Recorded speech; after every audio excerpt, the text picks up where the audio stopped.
Hello and welcome back. Today we're diving into a submission that critiques the political messaging and perceived hypocrisy from celebrities at the 83rd Golden Globes. Yeah, it focuses really heavily on the Renee Good pins and that whole narrative they were trying to build. Exactly. So let's just get right into the feedback. Okay, so, I appreciate the sharp eye here. There are a lot of good observations, but I can't help but wonder if the sheer breadth of all the grievances being discussed kind of dilutes the central focus. Right. It makes the whole thing feel a bit scattershot, instead of surgically precise. I see what you mean.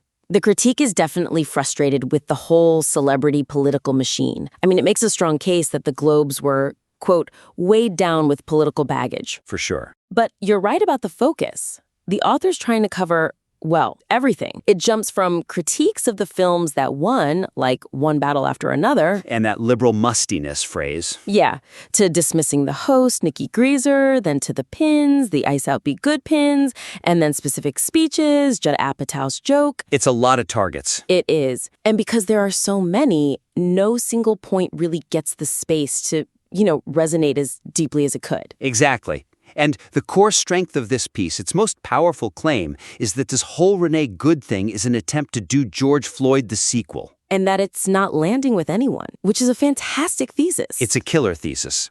So to make that really hit home, the piece needs to be, ruthless about narrowing its scope.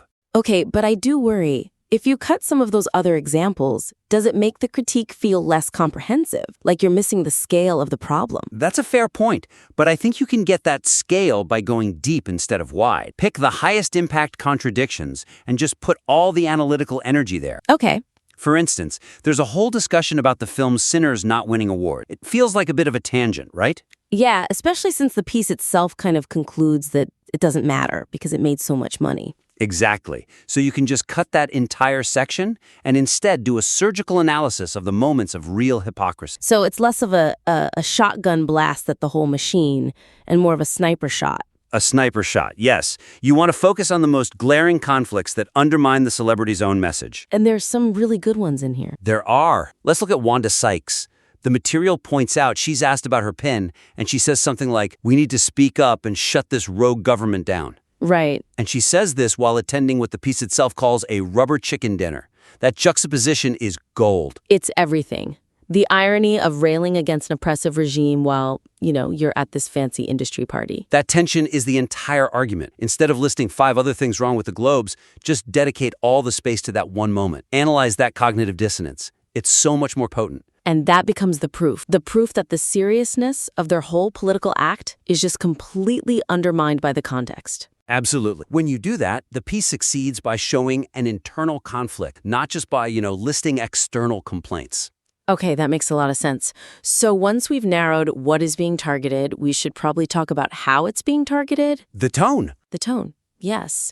Relying so heavily on this dismissive, charged language, it risks alienating anyone who isn't already 100% on board, It weakens the persuasive power. Right. There are moments where it just leans in a bit too hard on that judgmental language. I mean, the frustration is real, and you feel it, which is good. Uh-huh. But then you get phrases like awarded movies being weighed down with liberal mustiness, or that instant rejection of Tiana Taylor's speech where the narrator just says, "I don't know what any of that means." Yeah, phrases like that or calling it identitarianism that has no real meaning. It's appealing if you already agree, but it's substituting a real analysis for just a quick dismissal. It is. The goal should be to persuade someone who's on the fence, not just preach to the choir. The piece is so much stronger when it's pointing out contradictions.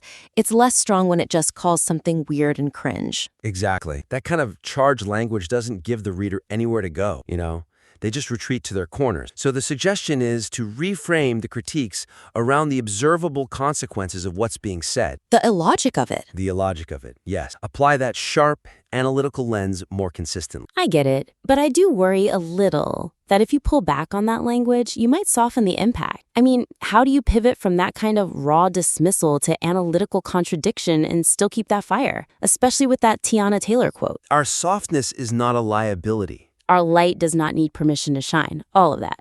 So you don't pull the punches, you just sharpen the knife. Instead of saying it's a bunch of words strung together, you analyze why that specific rhetoric is being used in that context. So you shift from what it means to what it does. What's its function? Exactly. What is the function of talking about your light not needing permission in that setting? Okay, and the function is what? It's psychological validation, not a call for systemic change. This language, it signals a move toward internal emotional affirmation. Analyze that. Ah, I see. You show the reader how this rhetoric is part of a trend that's all about holding space and having private emotional break, which is, strategically useless for getting the public legislative results they claim to want. So the critique shifts from this quote is silly to this quote reveals the political ineffectiveness of their entire approach. That's a much more devastating argument, isn't it? It shows a deep understanding of the culture you're critiquing. It's much stronger, for sure. And you can do the same thing with the Judd Apatow comment, right? Right. When he says, I believe that we're in a dictatorship now. Right. The material already has the key insight. It points out that the crowd is clapping and laughing about the fact that they live in a dictator. That irony is your strongest weapon. So instead of just saying the line is ridiculous, You detail how their actions, the laughter, the clapping, objectively cancel out their own political message. You show the reader the illogic instead of just telling them it's there. It's way more persuasive. that makes sense. Okay, let's move on to the core thesis. The claim that the lionization of this Renee Good woman is just they're trying to do George Floyd the sequel, and it's not landing with anyone. Which, again, is an excellent thesis. It's a great claim, but this leads us right to the third big opportunity. The piece brings up these really complex internal criticisms about identity politics, but it doesn't really integrate them. They just kind of fragment the argument. Yeah, I see exactly what you're talking about. The piece gives these incredibly nuanced reasons why the narrative isn't landing, but it treats them like these little asides, almost throwaway comments. They're expert-level details. They are! Like noting that phrases like rest in power and say her name are, quote, coded for black women, not for white women. And that part about the protester knowing that white tears are not particularly helpful in times like this.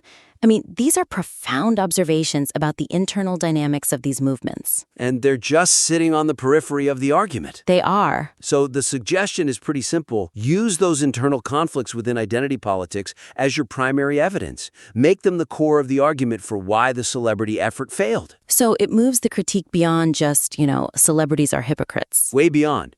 It provides the specific sociological reasons why the attempt was so poorly conceived from the start. That transforms it, really. It goes from a broad rejection of celebrity politics to this incredibly surgical takedown of their tactical failure. It's an expert-level move. You should structure that whole section around the idea that the celebrities failed because they fundamentally misunderstood the social coding they were trying to use. They tried to apply a template. A template of political martyrdom, one specifically coded for the black community, and they tried to apply it to a case that just didn't fit that coding. So we use the white tears observation and the specific coding of say her name as the main analytical tools to just dissect the failure. Precisely. You show the reader that the celebrities, in trying to be relevant, made a basic, elementary mistake in social signaling. The very audience they were trying to reach, the one that gets the history behind Say Her Name, rejected it immediately because the template was wrong for the subject. And that proves the point. It becomes an indisputable argument that the narrative is not landing with anyone because the piece itself shows why the movement's own internal logic rejects it. Exactly. It shows the effort was doomed from the start because of a tactical error, not just general hypocrisy. That's a unique and really robust point. It's the kind of analytical depth that really sets a piece of work apart. Okay, this has been incredibly insightful. Let's do a quick summary of the three main areas for improvement we've laid out. For sure. The focus here is really on maximizing impact by just refining the approach. So first, we said to narrow the focus. Right. Pick 2 or 3 of those high-impact contradictions, like the rubber chicken dinner moment, and just go deep on those. Eliminate the distractions. Second, we talked about shifting the style. Move away from purely dismissive language to a more analytical look at the contradiction. Let the illogic and the strategic failures of their statements speak for themselves, basically. Exactly. And finally, and I think this is the most powerful lever you have, strategically integrate those internal counterarguments. The white tears dynamic, the social coding of those phrases. Use that stuff to bolster the central thesis. Show that the whole George Floyd sequel failed because they fundamentally misused the frameworks of identity. Don't leave your best evidence on the sideline. These are great, really specific, actionable steps. I think they'll help create a much more robust and persuasive final piece. We're really looking forward to seeing the revision. Take these notes, refine the argument, and we invite you to submit your revised work back to us for a future critique.